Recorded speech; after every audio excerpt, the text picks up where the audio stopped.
कराची वालों की चोरी शुदा मोटरसाइकिलें कहाँ जाती हैं? चोरी शुदा गाड़ियां बरामद करने वाले महकमे का अफसर आगे भेज देता है। टीम सरेआम का इकरारुल हसन के हमरा कराची में AVLC दफ्तर पर खुफिया ऑपरेशन, चोरी की मोटरसाइकिलें फरोख्त करने वाला DSP रंगे हाथों पकड़ा गया। मजीद जानते अपने नुमाइंदे नज़ीर शाह से। नज़ीर बताइएगा। बिल्कुल देखें, एक जानिब एंटी व्हीकल लिफ्टिंग सेल की जानिब से दिन रात छापे मारे जाते हैं तो कराची के शहरियों की चोरी या छीनी की मोटरसाइकिलें बरामद कराई जाती हैं, तो दूसरी जानिब AVLC ईस्ट का जो अफसर आला अफसर जो DSP रैंक का कहलाता है नजाबत अली, उसकी जानिब से चोरी शुदा मोटरसाइकिलें फरोख्त करने का एक इंकशाफ हुआ था, शिकायत मौसूल हुई थी, जिसके बाद इकरारुल हसन ने अपनी टीम के हमरा AVLC शरीफाबाद के दफ्तर पर खुफिया ऑपरेशन किया है और चोरी की मोटरसाइकिलें फरोख्त करने वाला DSP रंगे हाथों इसमें पकड़ा गया और नजाबत हुसैन बतौर DSP AVLC ईस्ट में तैनात है, जिसमें आप ये देख सकते हैं कि किस तरीके से ये डील कर रहे हैं और बरामद शुदा मोटरसाइकिल मिलने के बाद असल मालिक को इतला देने के बजाय वो इसको फरोख्त कर देता था। टीम सरेआम को पहली मोटरसाइकिल 15,000 में, दूसरी 20,000 रुपये में फरोख्त की और सरेआम की जानिब से जितनी भी डीलें इससे हुई या गुफ्तगू हुई जिसमें उसका कहना था कि पैसे लेने में तभी मजा आता है जब डील अच्छी हो, और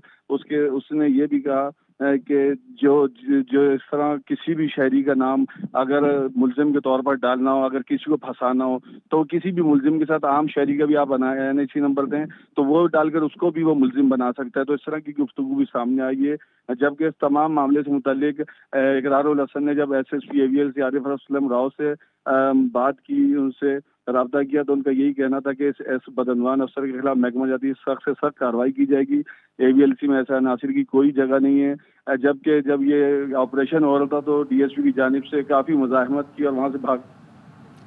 ठीक है, इसी पे बात करेंगे। इकरारुल हसन हमारे साथ मौजूद है। इकरार, बड़ा मामला है, चोरी शुदा मोटरसाइकिलें कहाँ जाती हैं ये मालूम हुआ और आपकी जानिब से ऑपरेशन भी किया गया, DSP इसमें मुलव्विस है?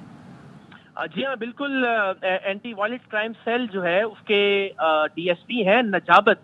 और जाहिर है चूंकि हमने अपने महदूद बजट में ये प्रोग्राम किया तो हम सिर्फ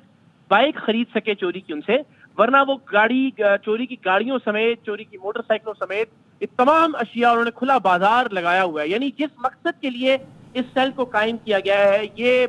DSP साहब, ये अफसर कि जिनकी ये जिम्मेदारी है कि लोगों को उनकी चोरी होने वाली मोटरसाइकिलें वापस लौटाएं, चोरी होने वाली गाड़ियां वापस लौटाएं, वहां बैठकर दुकान खोल रखी है और ये वही चोरी शुदा जो बाइक्स हैं और चोरी शुदा जो गाड़ियां हैं उन्हें फरोख्त कर रहे हैं। और इनके फरोख्त करने के तमाम तर शवाहिद हमारे पास मौजूद थे। इनके 2 बार पैसे लेने की वीडियो रिकॉर्डिंग मौजूद थी जिनको बिल्कुल झुटलाया नहीं जा सकता था, लेकिन ये शख्स मुस्तकिल कुरान मजीद की कसमें खाकर और कलमा तैयबा पढ़कर झूठ बोलता जा रहा था कैमरे के ऊपर, बावजूद इसकी हम इसकी रिकॉर्डिंग पे दिखा रहे थे कि जी मैंने कोई पैसे नहीं दिए और मेरा सारे मामले के साथ कोई ताल्लुक नहीं है। अच्छी SSP आरिफ असलम साहब ने फौरी तौर पर इसका नोटिस लिया है और इससे पहले भी कुछ मामला में हमने देखा है कि वो जो करप्ट पुलिस एहलकार या अफसरान है उनके हवाले से कोई नरम गोशा नहीं रखते। तो अब हम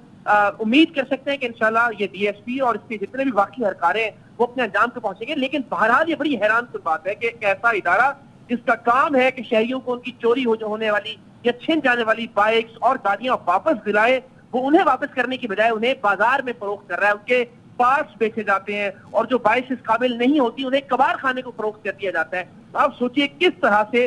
दोहरा जुल्म हो रहा है शहर कराची के लोगों के साथ, कि जो डाकू हैं वो भी लूट मार कर रहे हैं और जो मुहाफिज हैं वो भी लूट मार कर रहे हैं इस शहर के लोगों के साथ। ठीक है, बहुत शुक्रिया आपका इकरार। साफ बात ये है कि मेरा एक वर्कर था, उसने मुझे दिया है तकरीबन कोई 7.5 लाख का टीका लगाया और मुझे पता है कैसे टीका लगाया, लेकिन मेरे पास